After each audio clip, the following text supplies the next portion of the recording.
Welcome back to the channel. My name is Steven. I'm a pharmacist. I own 52 units of real estate and I help coach people to buy their first multifamily deal. So today I want to deviate and talk a little bit about my Tesla Model Y, which I bought in December of 2023. And I kind of want to give my thoughts about owning a Tesla Model Y for about the past year and kind of my expenses I had, any repairs if I had any, kind of my overall experience. So I bought this Tesla Model Y back in 2023, December of 23. So I owned it for about a little over a year now. And when I bought it, it was kind of at the bottom of the Tesla Model Y market. I think I got it for like $40,000. And if you factor in or a little bit under $40,000, if you factor in all the taxes, all the fees and all that, I think it ended up being like $45,000 or something like that. And I remember I bought it in December of 2023. I actually qualified for the $7,000 tax credit, not in 2023, but based in 2022, because that's when I got laid off. So my income was lower. You know, if it was today, I wouldn't qualify because I make too much now on my tax returns. So I was able to qualify for the $7,500, I think, federal tax credit or state credit. So when I filed my taxes and TurboTax, I got a nice lump sum.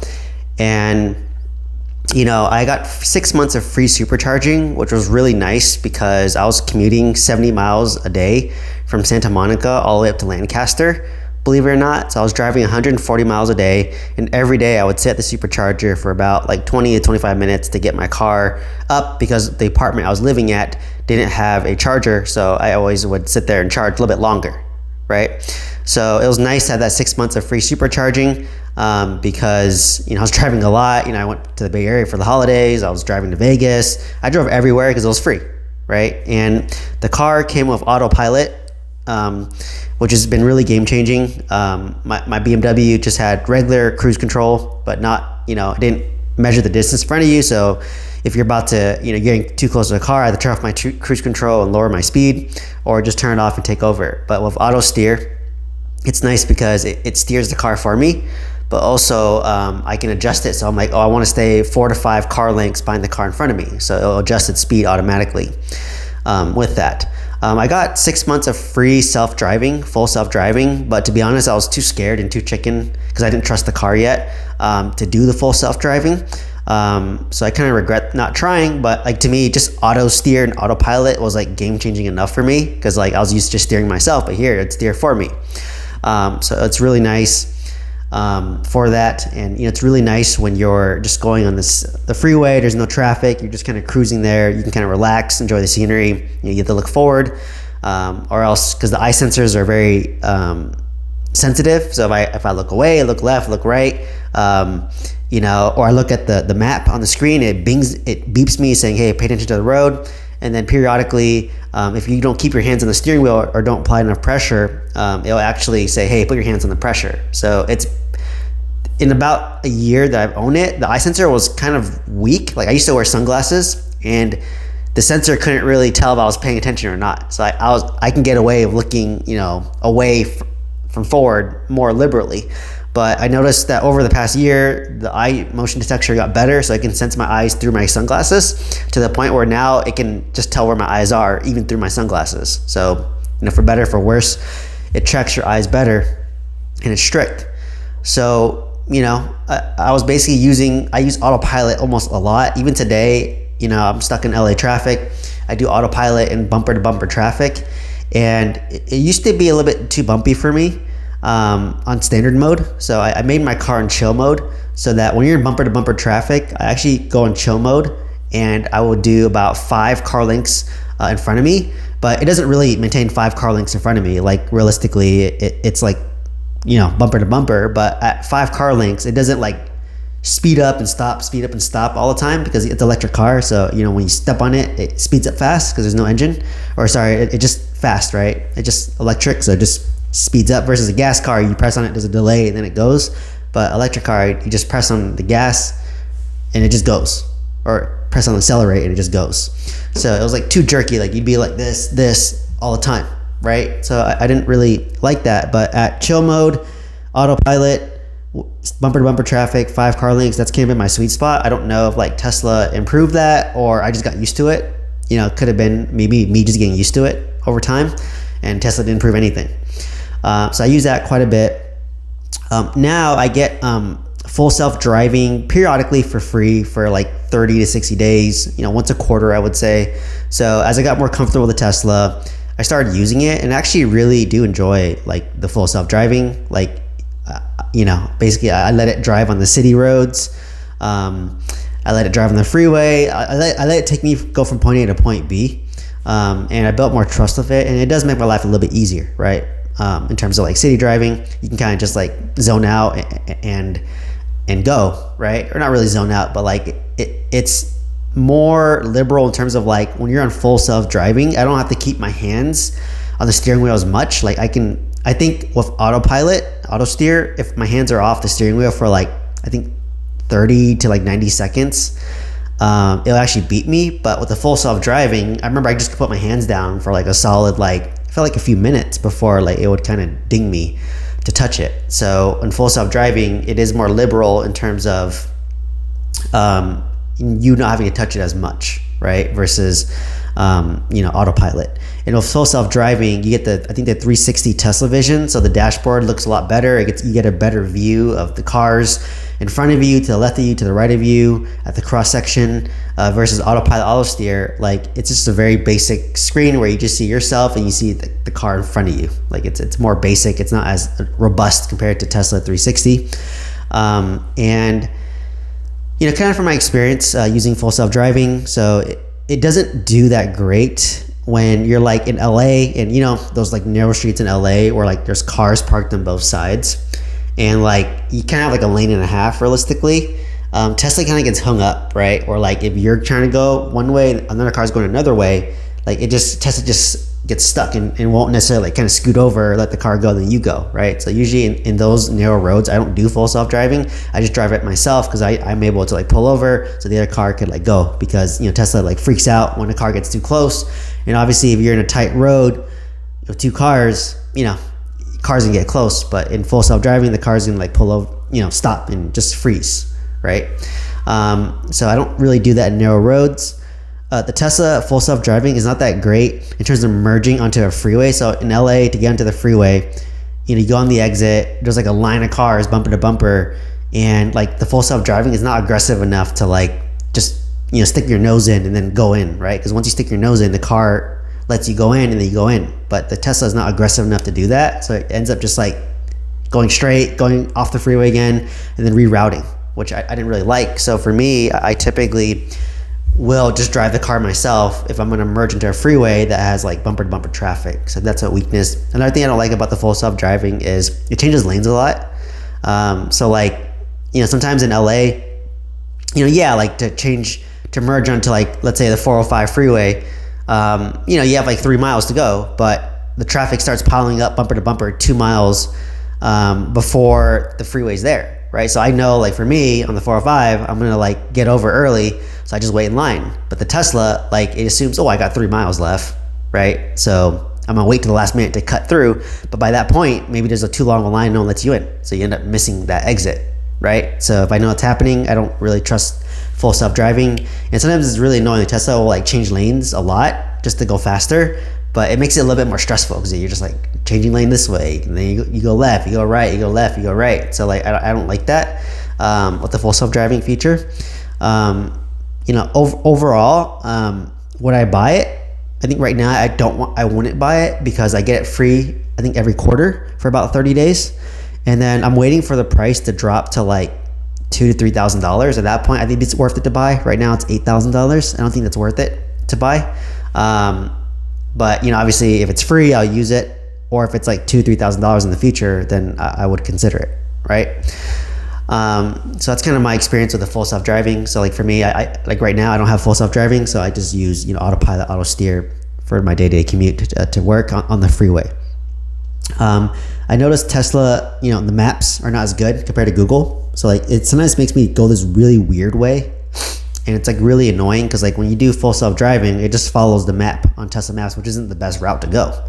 So sometimes like in LA, it tells me just go all city, right? And I'm just like, I don't want to go all city. I'd rather just sit in the freeway, bumper to bumper, and it's just easy. You just go straight, right? You just go straight, you go straight, you go straight. So like for me, sometimes if the routing is weird, then like I won't use the full self-driving, right? I'll just go like the way I prefer to go. So that's kind of another feedback that I have. Another thing with the Tesla, so since I've owned it, I've had, only one repair. So the one repair I had was the passenger side sun visor. The mirror actually like fell off because the adhesive to stick on the mirror to the sun visor was like very weak. So my car was like parked outside in LA. It gets hot, right? Sometimes your car gets 100 degrees. You know, I have a kind of a sunroof visor as well as a front visor when I park, but you know, it still gets hot in LA. So I think over time that adhesive fell off, or it just got loose and it just would fall off. So I'd go to my car and I'd just see the mirror like flopped over. So, you know, I basically submitted a request to repair on the Tesla app. They actually came to my house to fix it. It was a quick fix. I was talking to the technician. He was just like, yeah, they use a poor adhesive. That's why like it breaks, but you know, it's covered in a warranty. He just came here, he replaced the whole sun visor. And then since I haven't had an issue, but it's not summer yet in LA, right? So, you know, right now it's been okay. I haven't had issues, but we'll see once it's like true, like, you know, triple digits in Los Angeles. So that's the only repair I had, and it was free and covered. And another thing I had was, I think like a nail fell down in the water or the air vent. So every time my car would turn on and the vent would go on, I'd hear like a rattling noise.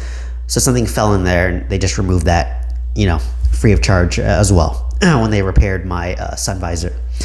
Other than that, I haven't had any real repairs. I did accidentally scrape the side of my Tesla on like a pole because, you know, I wasn't used to like parking backwards, to be honest. But, you know, with the Tesla cam, it makes it really nice to park backwards. But, you know, it doesn't have sensors for your side. So I did scrape my side a little bit, but I was able to buy some like paint chip repair to buff it out online.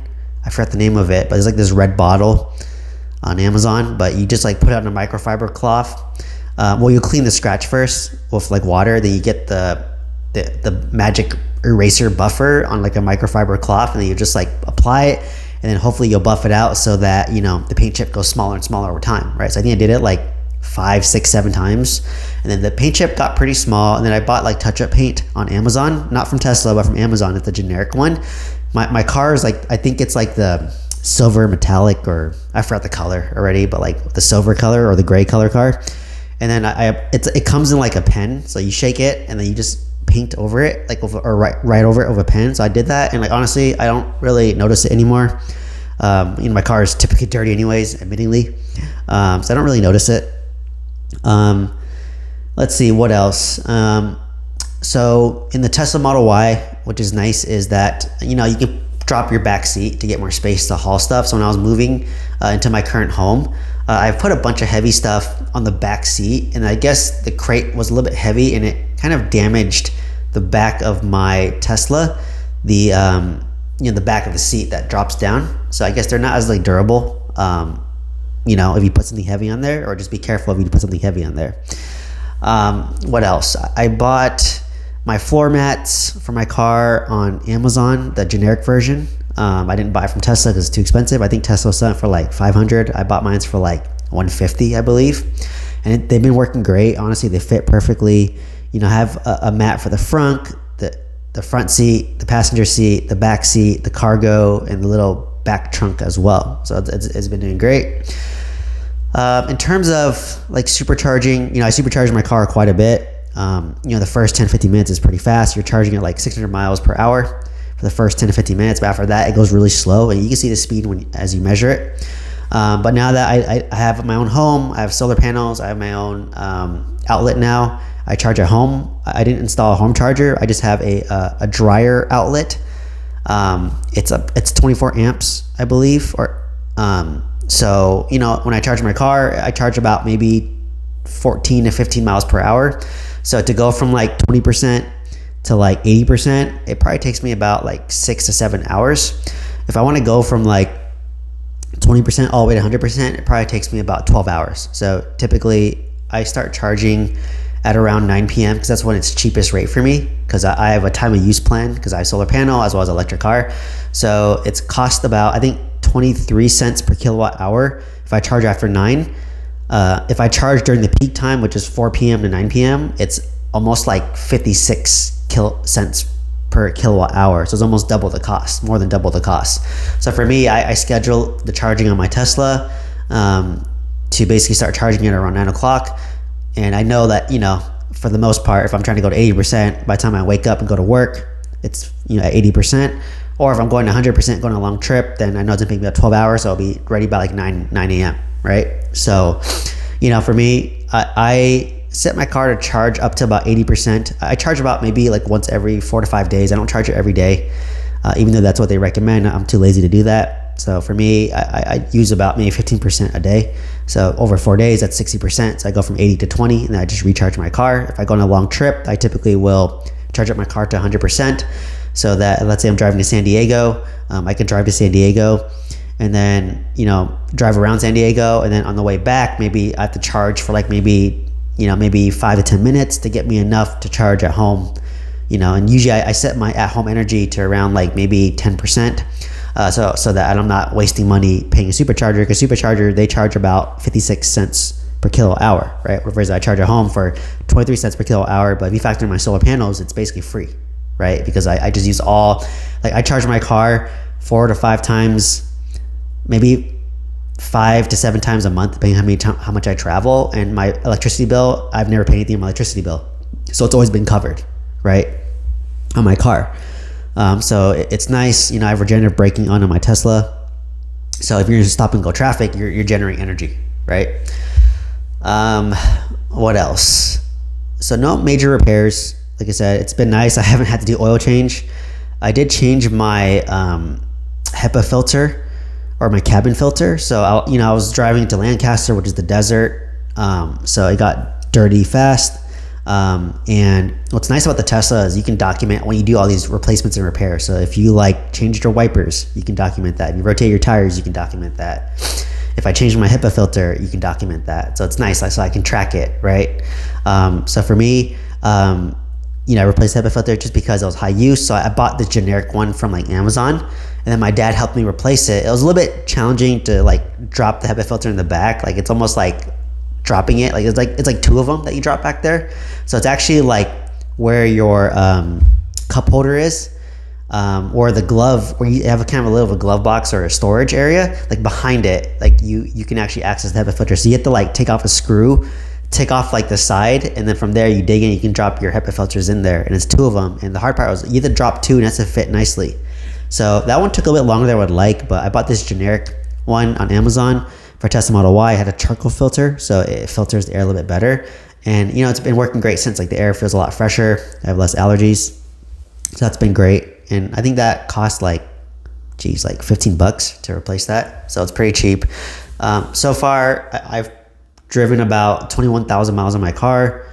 I drive the most. I drive my fiance around most of the time, to be honest. And the tires are still good. I got them rotated.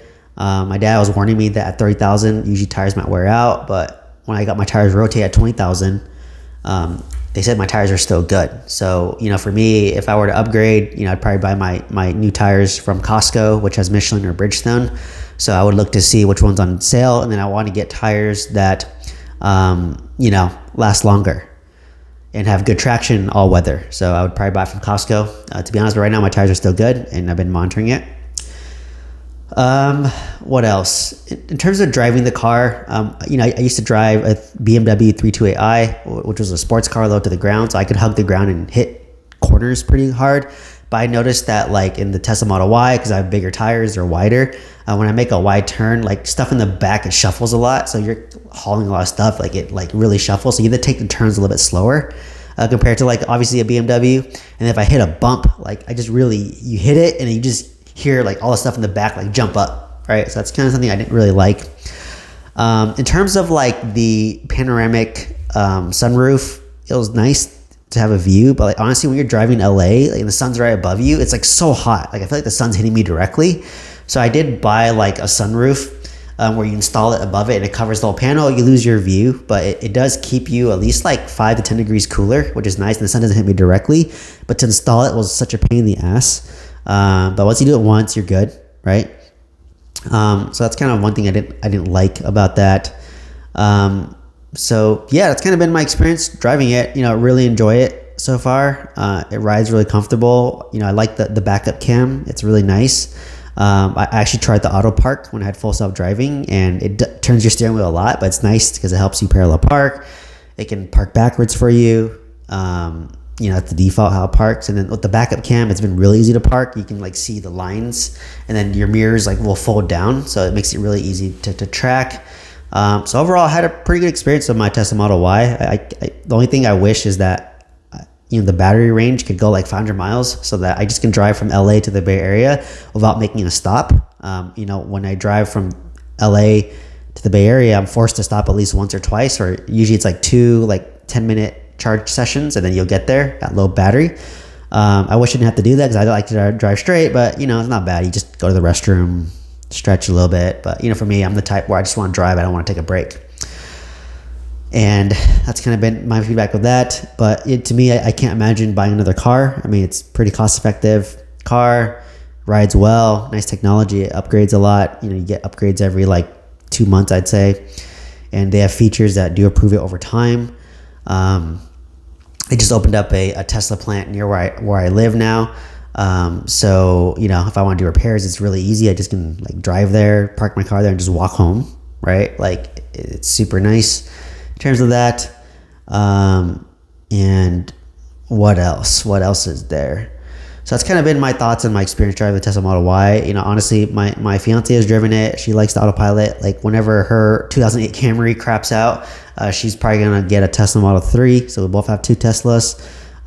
So we'll charge it more. She does like how, obviously has more features. The Camry doesn't even have cruise control. The cruise control broke, but we just don't want to pay for it because she drives mostly inner roads to work. So she doesn't need cruise control on that car. So yeah, been pretty pleased with the car, bought it, paid it off, got the tax credit, haven't had any issues. The battery life is still great. Haven't had the screen turn off on me yet. The battery charging screen has been good. My phone's been my key. And yeah, overall, I would buy another one, and I probably will whenever this car goes, but I'll see how long it can go. I'm hoping this car can last me 300,000 miles. Or if not longer, and then hopefully the battery life still stays efficient over time. So anyways, let me know your comments, let me know your questions. Just want to give you my honest feedback about owning my Tesla Model Y for about over a year now. Driven it 21,000 miles, use full self-driving, use Autopilot. So let me know what your thoughts are, what your feedback is.